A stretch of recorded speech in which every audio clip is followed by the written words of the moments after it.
Marilah kita mengawali kebaktian Minggu Paskah ketiga ini dengan sebuah pengakuan.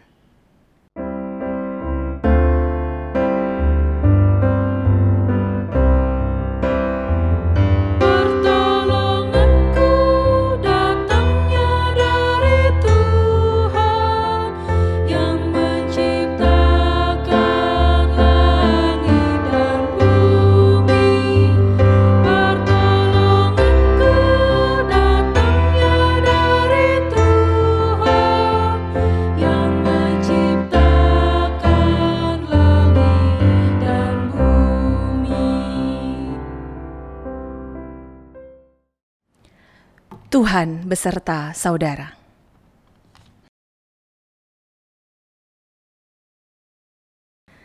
Jemaat yang terkasih, tema kita di Minggu Paskah ketiga ini hidup yang dibaharui firman. Orang Kristen sering ada di dalam pembacaan, perenungan, dan pendengaran akan firman Tuhan. Tapi firman Tuhan diberikan bukan hanya sekedar untuk dibaca, direnungkan, dan didengar, melainkan untuk memperbaharui kita, umatnya. Biarlah ibadah kita pada hari ini menolong kita untuk bisa diperbaharui di dalam pikiran, perasaan, dan perbuatan.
Mari jemaat kita berdoa.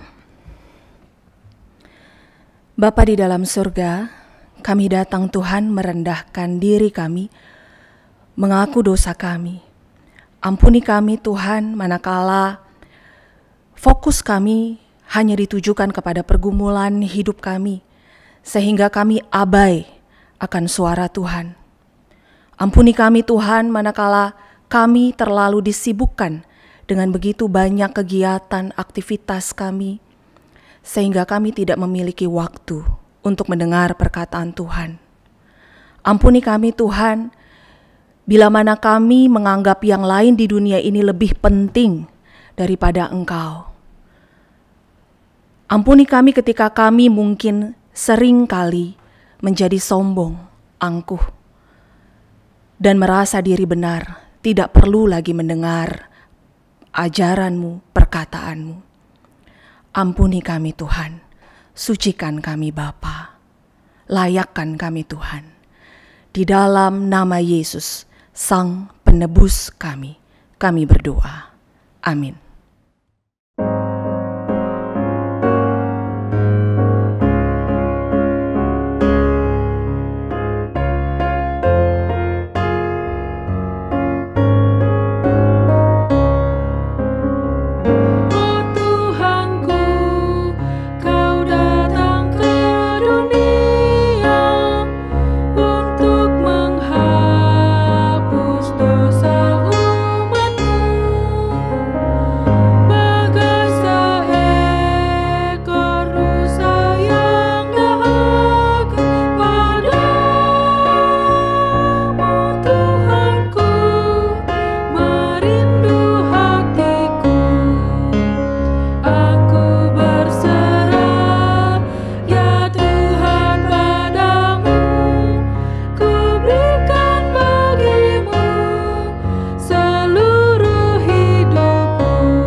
Dalam rahmat Allah terdapat kasih dan pengampunan.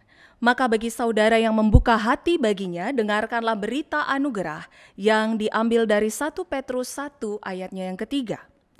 Terpujilah Allah dan Bapa Tuhan kita Yesus Kristus, yang karena rahmat-Nya yang besar telah melahirkan kita kembali oleh kebangkitan Yesus Kristus dari antara orang mati kepada suatu hidup yang penuh pengharapan.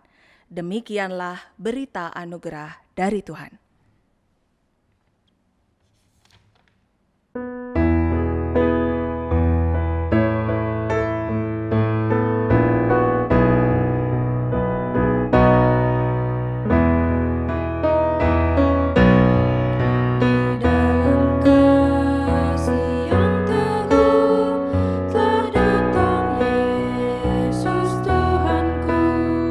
Menghapus aib dan dosa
Mari kita berdoa. Bapa di dalam surga, kami mengucap syukur Tuhan bila pada hari ini kami masih bisa beribadah bersama meskipun kami tidak berada di tempat yang sama. Tapi kami mengucap syukur Tuhan kalau Engkau boleh menghubungkan kami satu dengan yang lain, saudara bersaudara dalam gereja Tuhan. Dan mampukan kami Tuhan pada hari ini manakala kami sebentar akan mendengar kebenaran firman Tuhan, mampukan kami agar penglihatan kami, pendengaran kami akan firman boleh dijamah dan hidup kami diperbaharui oleh firman Tuhan. Terima kasih Bapa di dalam surga, dan urapi hamba-Mu Tuhan yang akan menyampaikan kebenaran firman-Mu. Urapi lidah hamba-Mu dan biar Tuhan saja yang ditinggikan, perkataan Tuhan saja yang disampaikan. Terima kasih Tuhan, di dalam nama Tuhan Yesus berfirmanlah. Haleluya, amin. Bacaan pada hari ini diambil dari Injil Tuhan Yesus Kristus menurut Lukas, pasalnya yang ke-24 ayat 13 sampai 35. Injil Lukas pasal 24 ayat 13 sampai 35. Saya akan bacakan bagi kita semua. LAI memberikan judul perikop Yesus menampakkan diri di jalan ke Emmaus. Pada hari itu juga 2 orang dari murid-murid Yesus pergi ke sebuah kampung bernama Emmaus yang terletak kira-kira 7 mil jauhnya dari Yerusalem. Dan mereka bercakap-cakap tentang segala sesuatu yang telah terjadi. Ketika mereka sedang bercakap-cakap dan bertukar pikiran, datanglah Yesus sendiri mendekati mereka, lalu berjalan bersama-sama dengan mereka. Tetapi ada sesuatu yang menghalangi mata mereka, sehingga mereka tidak dapat mengenal Dia. Yesus berkata kepada mereka, "Apakah yang kamu percakapkan sementara kamu berjalan?" Maka berhentilah mereka dengan muka muram.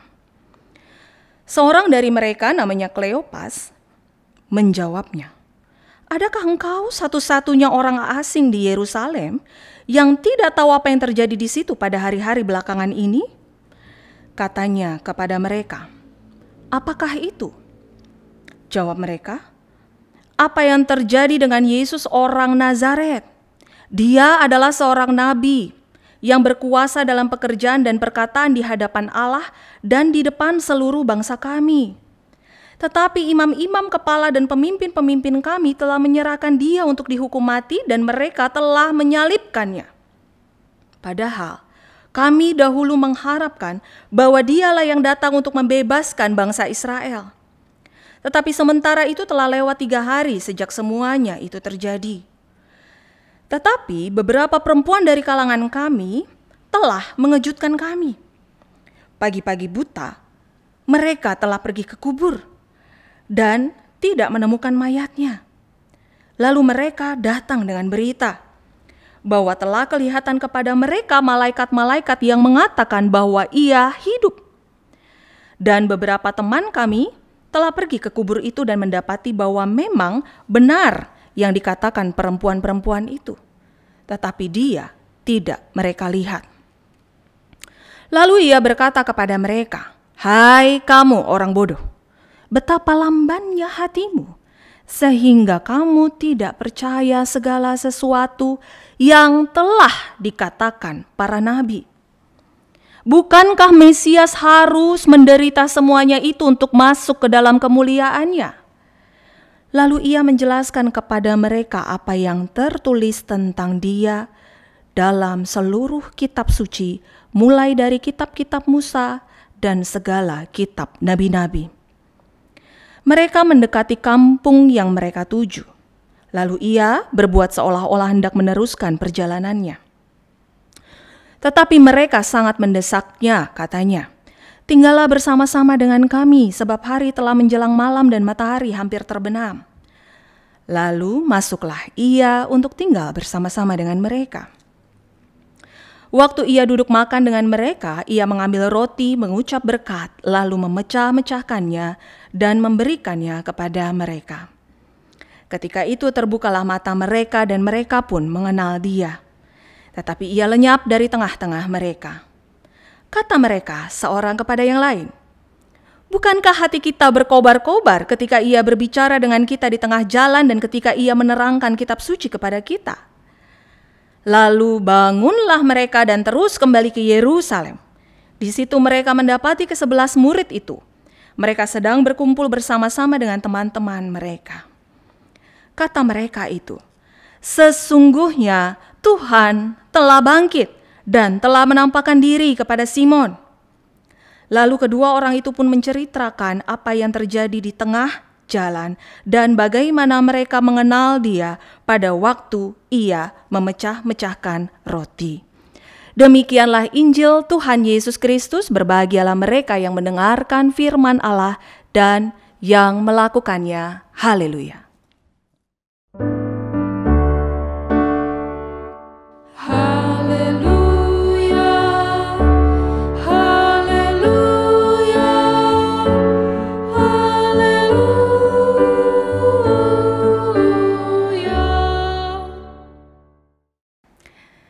Ibu bapak saudara yang terkasih di dalam Kristus Yesus, ada seorang gadis yang memiliki kekasih nun jauh di sana. Mereka pacaran jarak jauh, bahasa sekarang LDRan. Suatu hari mereka telepon-teleponan, chat-chatan, yang gadis bilang begini sama kekasihnya, "Sayang, nanti kalau aku ulang tahun, kamu datang ya ke rumahku." Sang kekasih menjawab dengan semangat, "Iyalah, udah pasti aku akan datang ke tempat kamu." Wah, besarlah pengharapan sang gadis ini, saudara. Dia memikirkan dan merencanakan banyak hal. Nanti mau pakai baju ini, nanti mau jalan-jalan ke sini sama dia, nanti mau pakai make up ini, semua direncanakan ya. Hari berlalu, waktu berganti, dan tibalah satu hari sebelum ulang tahun sang gadis ini. Tiba-tiba sang kekasih menelpon.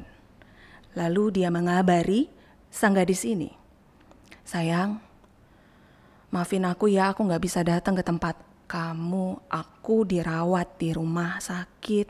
"Ah, masa?" kata sang gadis ini. "Mana gak percaya? Video call.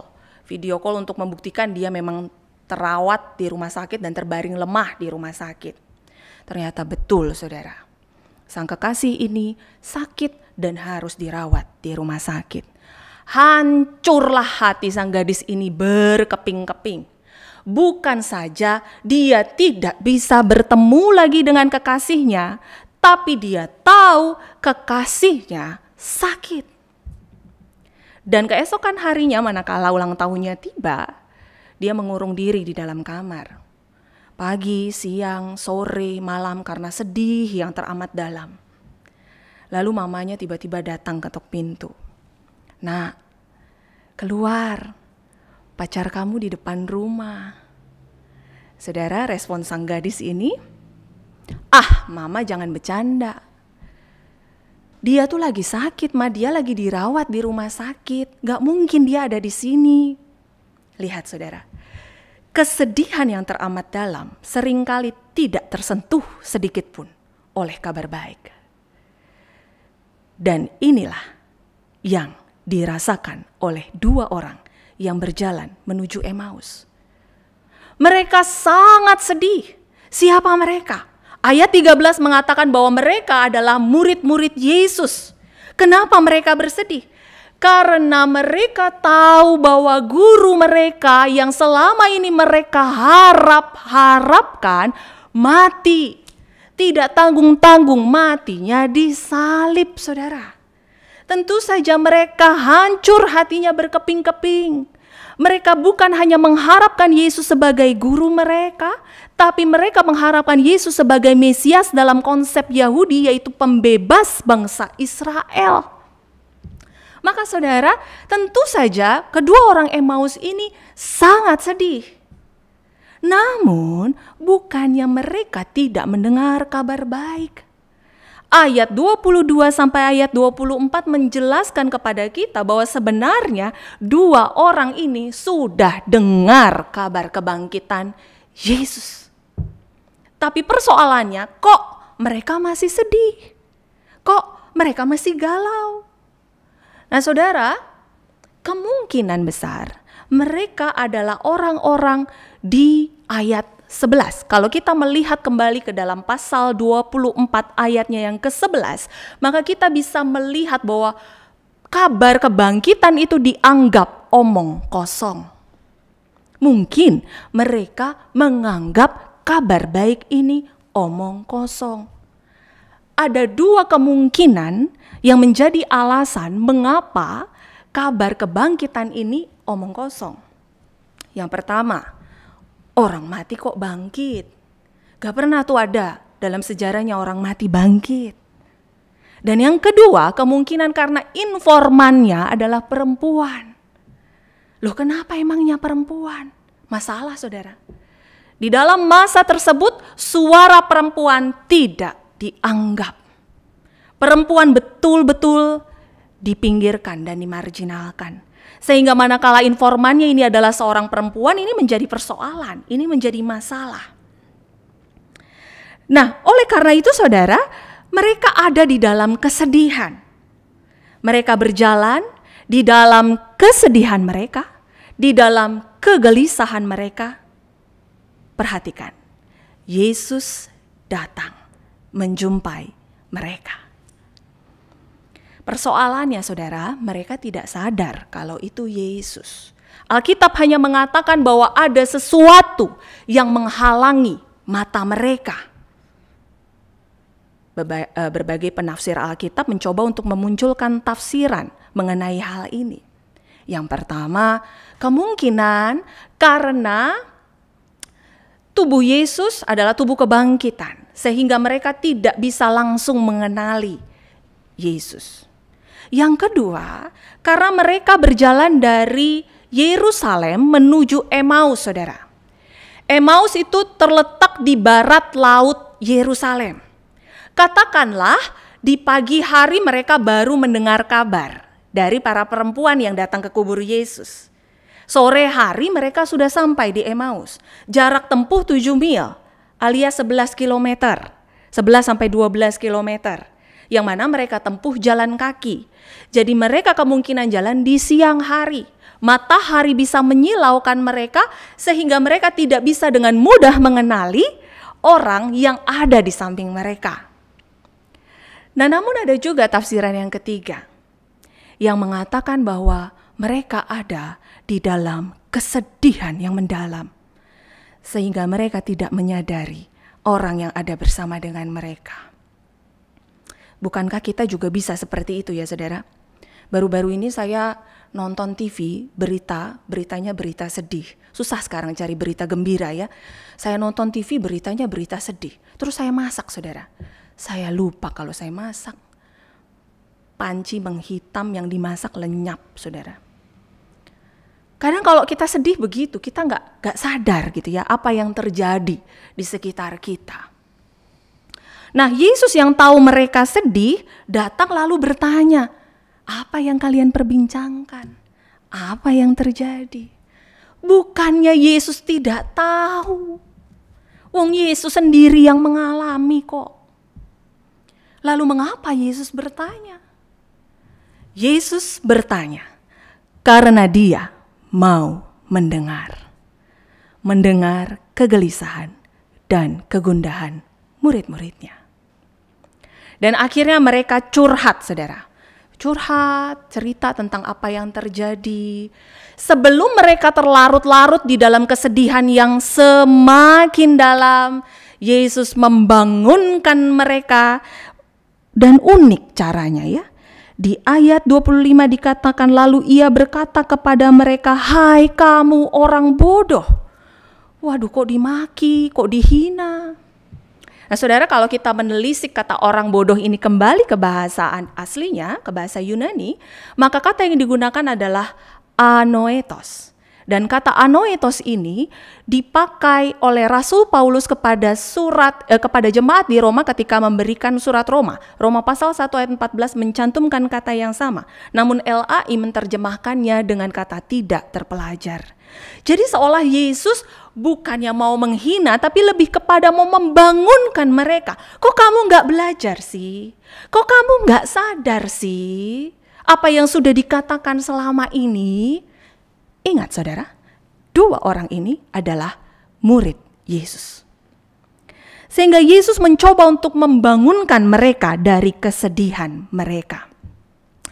Lalu Yesus menjelaskan tentang dirinya yang sudah tertulis di dalam kitab suci. Alkitab menulis kitab suci. Apa itu kitab suci? Tulisan-tulisan di zaman perjanjian lama, di dalam perjanjian lama yang menubuatkan tentang Mesias, yang menubuatkan tentang dirinya yang adalah Mesias.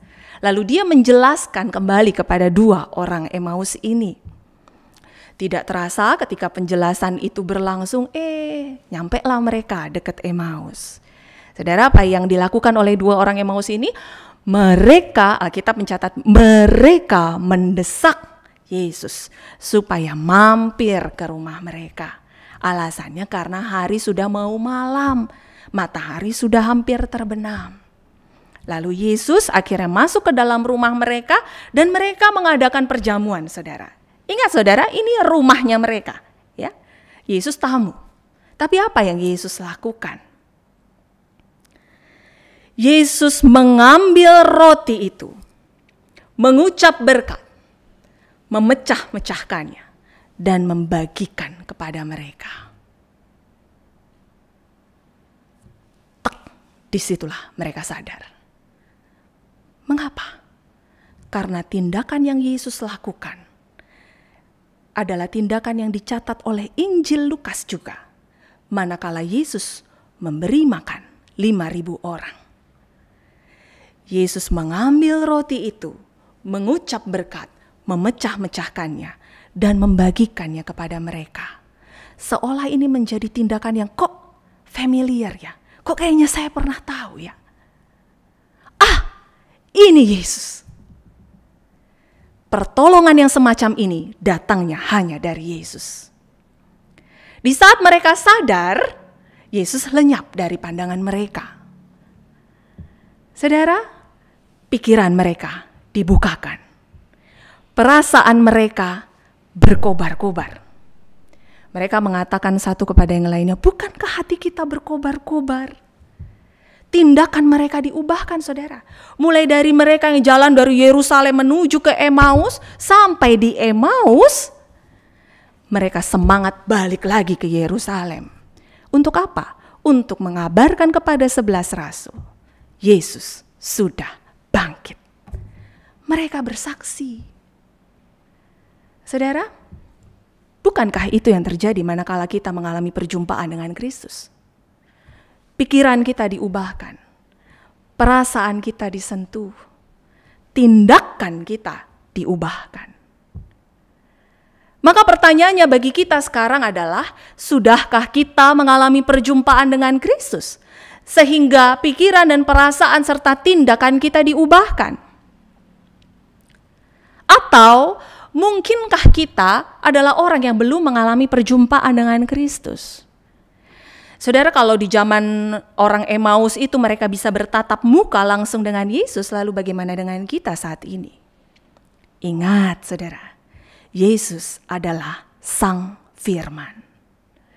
Oleh karena itu, kita bisa menemukan momentum perjumpaan kita dengan Yesus manakala kita ada di dalam pembacaan, perenungan, dan pendengaran akan firman Tuhan. Maka kembali lagi saya mengajukan pertanyaan ini dengan lebih sederhana. Sudahkah kita yang bertemu dengan firman Tuhan diperbaharui?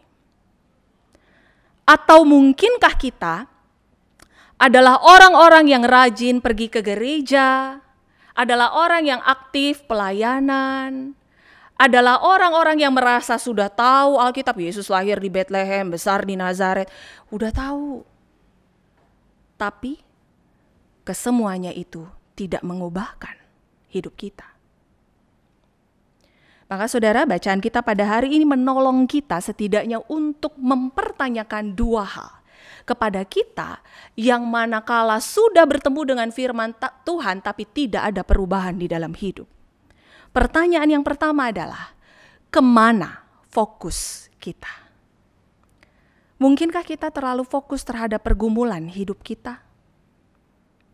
sampai-sampai kita tidak sadar kalau Yesus bicara. Saudara, mereka 2 orang yang berjalan ke Emmaus ini tentu diliputi dengan kesedihan, sehingga mereka tidak sadar kalau itu adalah Yesus. Dan itu bisa terjadi juga di dalam kehidupan kita. Istilahnya begini, boro-boro mau diubahkan. Sadar saja tidak kalau itu Yesus berbicara. Itu yang pertama, kemana fokus kita? Yang kedua, berapa lama waktu kita melangkah bersama dengan Yesus? Saudara, mari bayangkan 2 orang Emmaus ini tidak jadi mendesak Yesus untuk mampir ke rumah mereka. Yesus pergi-pergi aja begitu, gak ditahan sama mereka. Batal sadar kalau itu Yesus. Bisa-bisa batal juga mereka bersaksi ke Yerusalem, bukan? Tapi oleh karena mereka memiliki waktu lebih panjang, lebih lama bersama dengan Yesus, maka mereka dimampukan untuk berubah di dalam pikiran, perasaan, dan tindakan mereka. Maka pertanyaan yang kedua adalah, berapa lama waktu kita bersama dengan Yesus? Instankah waktu kita bersama dengan Dia? Nah saudara, di masa-masa kita stay at home sekarang ini, di rumah aja seperti ini, tentu kita merasa sangat terpukul karena ada begitu banyak kejadian-kejadian yang kita tidak pernah harap-harapkan dan tidak pernah kita duga. Adalah yang di PHK, adalah yang harus mengalami orang terkasih pergi untuk selamanya, dan lain sebagainya. Saudara, ingatlah bahwa di dalam kegundahan dan kegelisahan, Yesus datang menghampiri dan bertanya, apa yang terjadi? Maka tumpahkanlah, curahkanlah apa yang menjadi isi hati kita, apa yang menjadi kegelisahan kita kepada Yesus. Kita punya banyak waktu untuk berdoa yang selama ini kita disibukkan oleh kegiatan di luar-luar sana, sekarang sudah di rumah saja. Berarti kita punya banyak waktu untuk berdoa, bukan? Tapi setelah kita bicara kepada Yesus, mari beri waktu untuk Yesus bicara juga kepada kita. Biar imbang komunikasinya. Biar komunikasinya 2 arah. Bukan cuma kita aja yang ngomong, tapi Tuhan juga punya waktu untuk bicara. Jangan-jangan kita jadi orang Kristen yang terpengaruh sama lagu sekolah minggu zaman dulu ya saudara. Tapi saya rasa pencipta lagunya tidak maksud untuk membuat berat sebelah di doa ya kan, baca kitab suci, doa tiap hari, doa tiap hari, doa tiap hari ya. Doanya 3 kali, baca kitab sucinya 1 kali. Doanya Senin sampai Minggu, baca kitab sucinya hari Minggu aja. Saudara, mari kita buat imbang komunikasi kita dengan Tuhan. Lagunya mungkin bisa agak diedit. Baca kitab suci, doa tiap hari, baca kitab suci, doa tiap hari, ya kan? Biar imbang komunikasi kita dengan Tuhan. Kita bicara, kita juga beri waktu untuk Tuhan bicara. Sekarang aksesnya banyak, saudara. Kita bisa mendengar khotbah di YouTube, mendengar renungan di YouTube, bisa baca Alkitab, baca buku rohani, ikut pembinaan yang diadakan oleh gereja lewat Zoom. Nah, ada terlalu banyak kesempatan-kesempatan untuk kita mendengar Tuhan bicara, bukan? Nah, kalau misalkan kesemuanya itu sudah kita lakukan, lalu toh belum ada perubahan dalam hidup, maka saudara, saya mengajak kita untuk mempertanyakan pertanyaan yang ketiga. Siapa Yesus bagi kita? Karena saudara, 2 orang Emmaus ini menyebut Yesus sebagai Nabi di ayat 19 dan sebagai Mesias di ayat 21. Namun manakala mereka sudah diubahkan, waktu mereka pergi kembali ke Yerusalem, sebutan Yesus berubah. Tuhan sudah bangkit. Kata Tuhan yang digunakan di dalam bahasa Yunani-nya adalah kurios, sudah bangkit. Artinya orang yang menyebut dia kurios bersedia untuk menghambakan diri di hadapan kurios. Bersedia untuk merendahkan diri di hadapan kurios. Bersedia untuk merendahkan hati. ikut apapun yang menjadi perkataannya. Oleh karena itu saudara, mari kita bertanya, siapa Yesus bagi kita? Diakah Tuhan bagi kita atau kita yang menjadi Tuhan bagi kita sendiri? Dan saudara, kalau kita menganggap Yesus sebagai kurios, tidak mungkin kita berpikir seperti ini. Aku sudah tahu, aku sudah paling benar, aku tidak perlu lagi belajar firman Tuhan. Tidak mungkin saudara. Pasti kita akan merendahkan diri, Tuhan apa yang mau engkau katakan. Kita akan belajar lagi. Saudara ingat 2 orang yang berjalan ke Emmaus ini merasa sudah tahu segalanya, bukan? Sampai-sampai dia bisa mengatakan kepada Yesus, kayaknya kamu satu-satunya orang di Yerusalem yang gak tahu apa yang terjadi. Tapi kemudian Yesus bisa mengatakan, Anoetos, hai kamu orang bodoh. Jangan-jangan yang menghalangi mata kita adalah kesombongan kita. Adalah kita yang merasa benar. Adalah kita yang merasa tahu. Adalah kita yang tidak perlu belajar lagi. Mari saudara, pertanyakan kepada diri kita. Fokus kita kemana? Berapa lama waktu kita bersama dengannya? Dan siapa Yesus bagi kita? Bukannya dia tidak berfirman, tapi apa respon kita? Saudara, kembali ke sang gadis yang di awal tadi. Ketika dia tidak percaya sama mamanya, akhirnya pacarnya telepon. Telepon bunyi, babe, angkat telepon. Halo, kamu di mana? Kata sang gadis. Kemudian kekasih hatinya bilang, sayang, aku ada di depan rumah kamu. Hanya 6 kata. Sayang, aku ada di depan rumah kamu. 7 kata. Pikirannya diubahkan. Mama gak bohong. Perasaannya diubahkan. Mulai dari sedih, langsung berdebar-debar, semangat, kegembiraannya muncul seketika. Tindakannya diubahkan. Mulai dari meluk, guling di atas kasur, keluar, senyum-senyum sama mamanya, terus lari jemput pacarnya. Kok kamu gak bilang kalau kamu datang? Iya, aku baru diizinkan sama dokternya pagi ini keluar dari rumah sakit. Aku mau kasih surprise buat kamu. Saudara lihat, itu perkataan manusia bisa mengubahkan sebegitunya. Perasaannya diubahkan, pikirannya dibukakan, tindakannya diubahkan. Bayangkan saudara, bila Allah semesta alam yang telepon. Bila Allah semesta alam yang bicara kepada kita, bukannya firman Allah tidak punya kuasa untuk mengubahkan. Pertanyaannya, maukah kita dibaharui oleh firman? Marilah kita memberikan fokus waktu kita baginya dan jadikanlah dia kurios dalam hidup kita. Tuhan memberkati. Amin.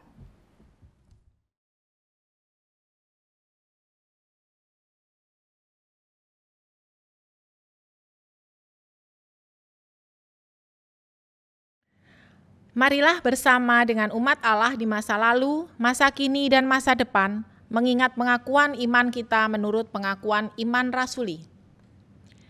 Aku percaya kepada Allah, Bapa yang Maha Kuasa, Khalik langit dan bumi, dan kepada Yesus Kristus, anaknya yang tunggal Tuhan kita, yang dikandung daripada Roh Kudus, lahir dari anak darah Maria, yang menderita sengsara di bawah pemerintahan Pontius Pilatus, disalibkan, mati dan dikuburkan, turun ke dalam kerajaan maut.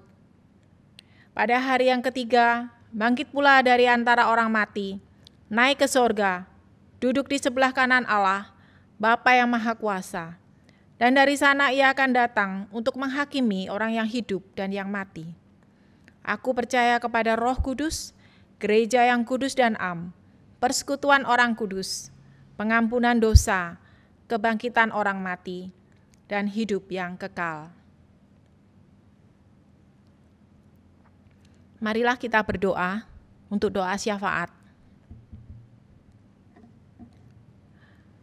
Bapa yang Maha Baik, Bapa kami yang bertahta di kerajaan sorga, kami mengucap syukur bahwa sampai hari ini Engkau senantiasa menyertai dan memelihara kami.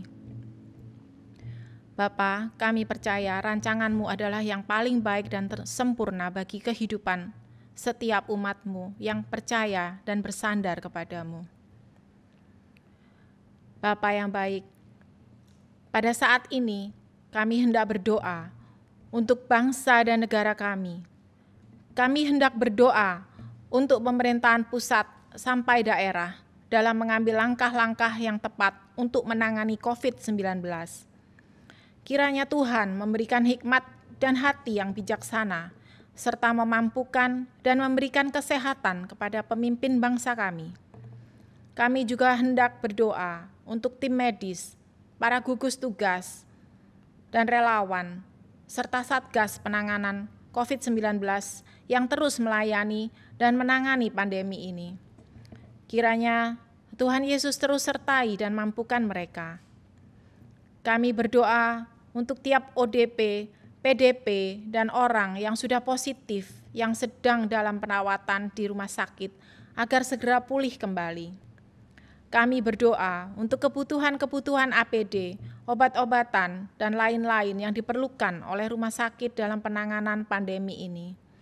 Kiranya Tuhan Yesus cukupkan melalui orang-orang yang terpanggil untuk menyalurkan berkat-Nya. Kami berdoa juga untuk ilmuwan dan para peneliti yang sedang menyelidiki dan berupaya untuk menciptakan obat dan vaksin penangkal COVID-19. Kiranya Tuhan Yesus mampukan mereka dan sempurnakan penemuan-penemuan obat dan vaksin penangkal COVID-19.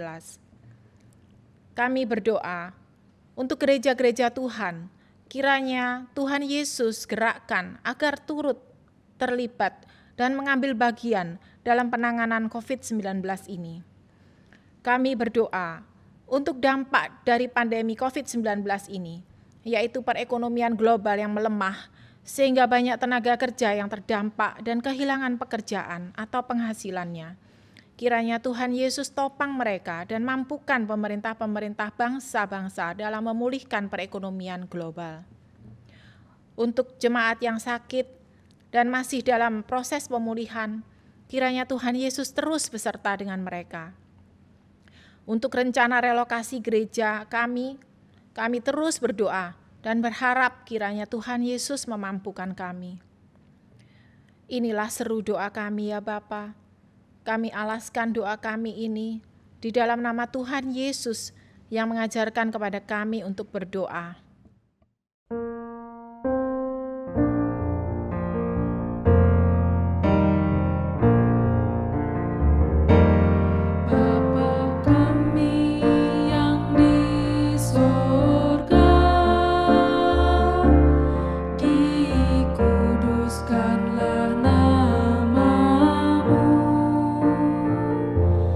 Datanglah kerajaan-Mu.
Mari kita senantiasa mengucap syukur atas kebaikan dan pemeliharaan Tuhan kepada kita, seperti yang dinyatakan oleh pemazmur dalam Mazmur 28 ayat 7. Tuhan adalah kekuatanku dan perisaiku. Kepadanya hatiku percaya. Aku tertolong, sebab itu beria-ria hatiku, dan dengan nyanyianku aku bersyukur kepadanya.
Jemaat yang terkasih dalam Kristus Yesus, hiduplah senantiasa dalam bimbingan firman-Nya, serta alami pembaruan hidup melaluinya. Peganglah senantiasa firman-Nya dan bertumbuhlah di dalamnya.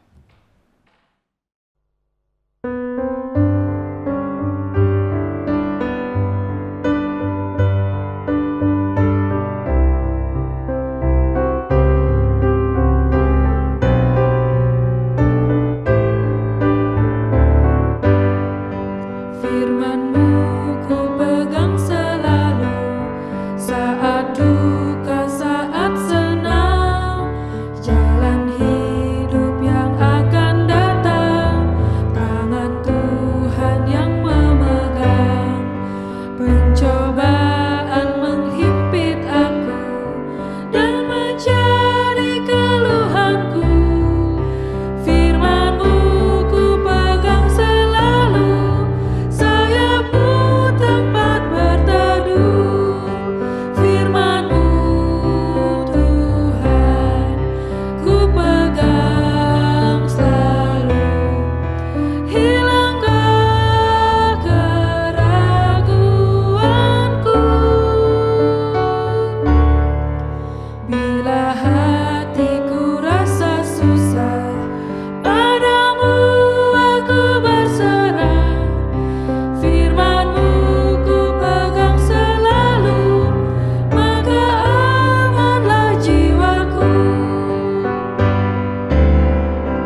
Sekarang arahkanlah hatimu kepada Tuhan dan terimalah berkat-Nya.